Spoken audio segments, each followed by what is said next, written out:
Que bom que você está aqui para esse nosso terceiro encontro da semana, O Amor Vive. Deus já tem falado ao nosso coração e continuará falando. Eu sou o pastor Rafael Rossi e tenho a alegria de lhe acompanhar nessa semana, neste estudo de maneira muito especial.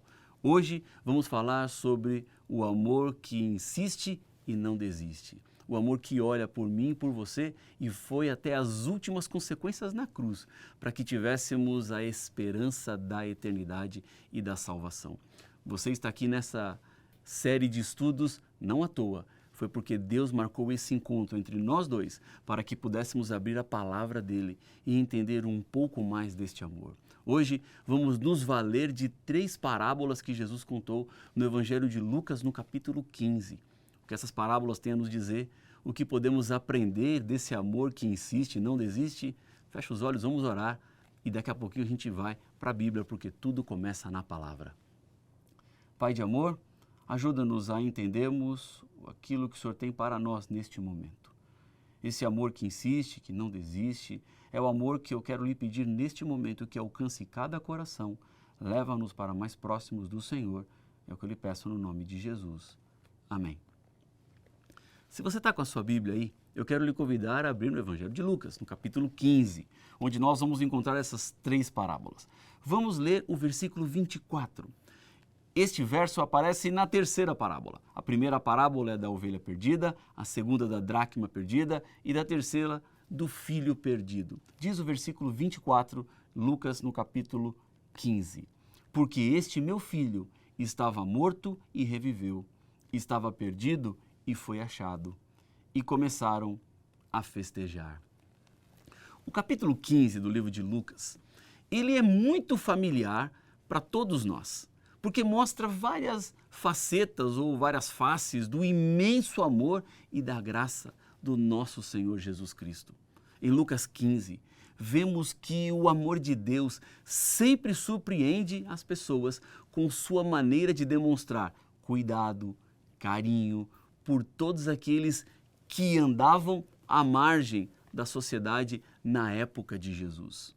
E foi exatamente o que aconteceu nesse contexto do capítulo 15. Os fariseus, nos tempos de Jesus, encaravam a religião com muita seriedade. Na verdade, o que eles queriam era viver pelos padrões mais elevados, a ponto de o pecado se tornar tão repugnante que eles não podiam sequer suportar pecadores. Veja só. E assim, os fariseus e os saduceus e os escribas, eles viviam e se associavam quase exclusivamente com pessoas do mesmo tipo. Agora, esse capítulo 15, ele é uma ruptura, porque ele começa dizendo que Jesus ele recebeu publicanos e pecadores. Veja o que a Bíblia diz. Lucas no capítulo 15, vamos ler os 2 primeiros versículos. Diz assim: aproximavam-se de Jesus todos os publicanos e pecadores para o ouvir. Os fariseus e os escribas murmuravam dizendo: este recebe pecadores e come com eles. Veja só, eles olhavam para quem estava à volta de Jesus e condenavam aquelas pessoas. Porque o Evangelho é o amor de Deus que se espalha por meio dos relacionamentos humanos. A maioria das pessoas aceitaram a Jesus por causa de alguém. Vemos Jesus nos atos de amor e compaixão ao próximo. As pessoas, elas sempre verão Jesus nos atos de amor e compaixão que nós podemos ter. Neste momento de Lucas 15, logo no começo, antes de Jesus contar as parábolas, os fariseus não podiam entender como alguém que era um santo poderia gostar tanto de pecadores. Na verdade, eles não entendiam nada sobre o amor de Jesus. Eles não compreendiam a extensão da missão. Eles não entendiam quem Jesus de fato era e aquilo que significava estar Jesus no meio deles. Cristo vai responder ao questionamento dos fariseus por que ele comia e recebia os pecadores, contando parábolas. Se você está com a sua Bíblia aí, você vai ver que a primeira parábola vai dos versículos 4 até o versículo 7. Quando Jesus conta aqui que um pastor tinha 99 ovelhas no aprisco, mas faltava uma, porque o número dele era 100 ovelhas. E esse pastor, dando falta de uma só das suas ovelhas, ele sai à procura desta ovelha. Deixa as 99 ovelhas seguras e protegidas no aprisco e agora ele vai ao encontro dessa que havia se perdido. E ele não desiste, e ele não para enquanto ele não encontra esta ovelha. Veja, há vários grupos de pessoas que se aproximam de Cristo de maneiras diferentes, de formas diferentes. A ovelha, aqui desta parábola, representa um grupo. E que grupo é esse? Aqueles que estão perdidos, sabem que estão perdidos, mas não conseguem voltar. Era exatamente essa a situação da ovelha. Ela estava com medo, ela estava aflita, ela estava preocupada, predadores poderiam caçá-la. Ela sentia dentro de si que não estava no seu lugar, mas como uma ovelha, ela não sabia o caminho de volta para o aprisco. Ela havia se perdido. Isso acontece muitas vezes com os animais. Certa vez a minha cachorrinha fugiu e nós ficamos procurando ela por algumas horas, até que um vizinho disse que a havia visto na rua de trás. Fomos lá na rua de trás e uma vizinha tinha acolhido a cachorrinha, colocado para dentro de casa porque não sabia quem era o dono. Ela sabia que estava perdida, ela estava com medo, mas não sabia como voltar. É exatamente a situação desta ovelha na parábola e que pode ser exatamente a sua situação. Se você não sabe como voltar, saiba que o pastor nesse momento está se encontrando com você. O pastor neste momento foi à busca de você, ovelha que estava perdida. Não importa quanto tempo você andou distante dele, não importa por onde você tenha andado. Esta semana especial, esse vídeo ter chegado até você, é o encontro do pastor. É Jesus indo atrás dizendo assim: filha, filho, você não precisa mais andar desgarrado. Você pode voltar ao aprisco, porque o pastor foi atrás, ele te pega no colo e te leva de volta.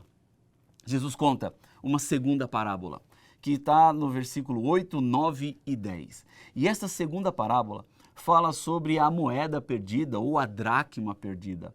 Neste caso aqui, eram 10 moedas e apenas uma moeda havia se perdido. E da mesma forma, a mulher, dona desta moeda perdida, ela procura diligentemente. Ela vasculha toda a sua casa, porque ela precisa encontrar esta dracma que estava perdida, essa moeda que estava perdida. Veja, nessa segunda parábola, Jesus fala de um segundo grupo de pessoas. A moeda estava perdida e não sabia que estava perdida, porque era uma moeda. Moeda não sabe que se perdeu. Moeda achava que ela estava no lugar que ela deveria estar, porque a moeda, ela não tem sentimentos, ela não tem emoções, portanto ela não sabe que estava perdida.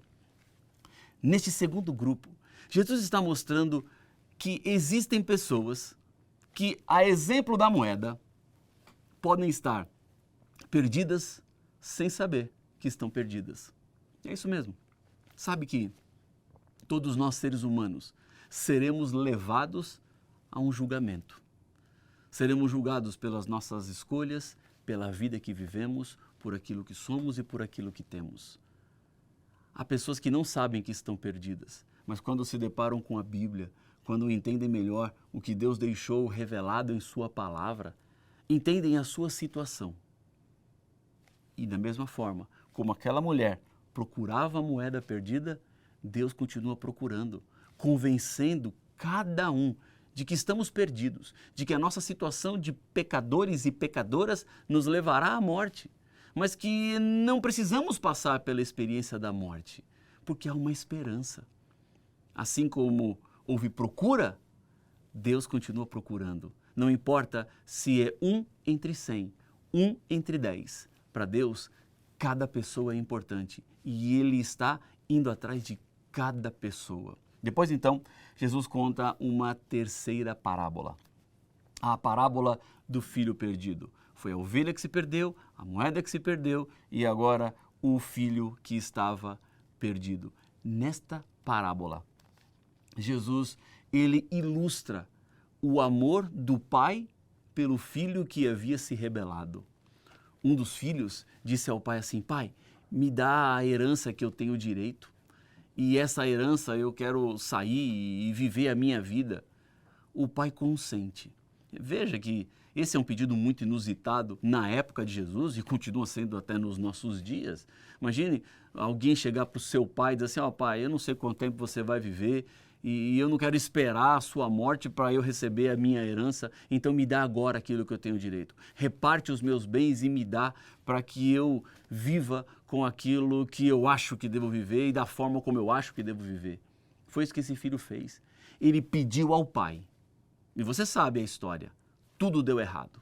O dinheiro acabou e quando o dinheiro acabou, os amigos também acabaram. As festas acabaram. O alimento também acabou. A boa vida acabou. A hospedagem acabou. E aí ele já não tinha mais nada para fazer. Esse filho perdido vai cuidar de porcos. O porco, na época de Jesus, como ainda é hoje, é um animal visto assim meio sujo, um animal que gera até uma certa distância. Ninguém quer estar perto de porco, ninguém quer viver do lado de porco, ninguém quer comer do lado de porco. Mas foi exatamente aí que este garoto foi viver. E lá, vivendo junto com os porcos, ele então tomou consciência de si, resolve voltar para casa.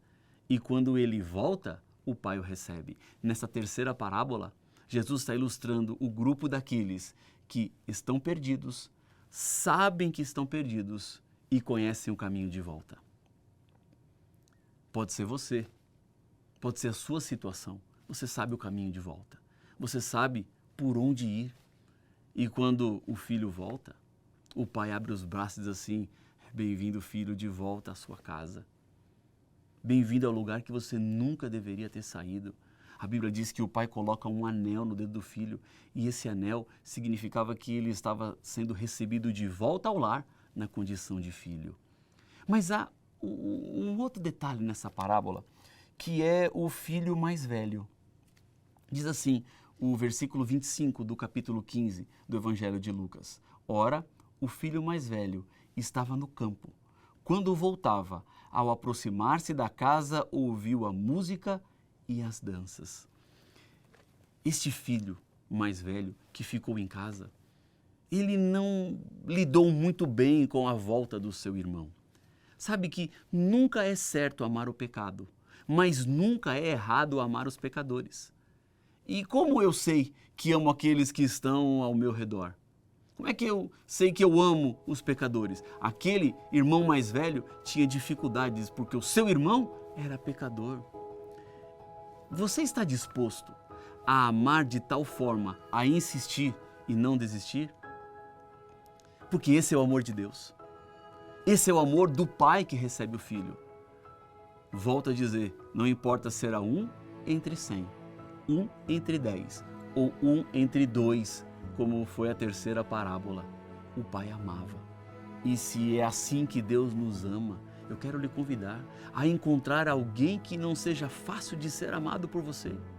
Deixe o seu caminho costumeiro, assim como fez o bom pastor para ajudar o perdido. Ore com sinceridade a esse respeito e Deus te ajudará, porque esse amor que insiste e não desiste é o amor que Deus tem por mim e por você. É o amor que nos alcança. Se você está desejoso de dizer sim e voltar aos braços do Pai, se você está desejoso a viver esse amor e demonstrar a outros que não conhecem, também é um momento de colocar-se nos braços do Pai. Feche os olhos e vamos orar. Pai de amor, Deus querido, eu te agradeço muito pela mensagem da Tua Palavra. Eu lhe agradeço muito por esse amor que insiste e que não desiste. Eu lhe agradeço muito porque a Tua graça, a Tua bênção nos alcança e podemos neste momento sermos levados para mais próximos do Senhor.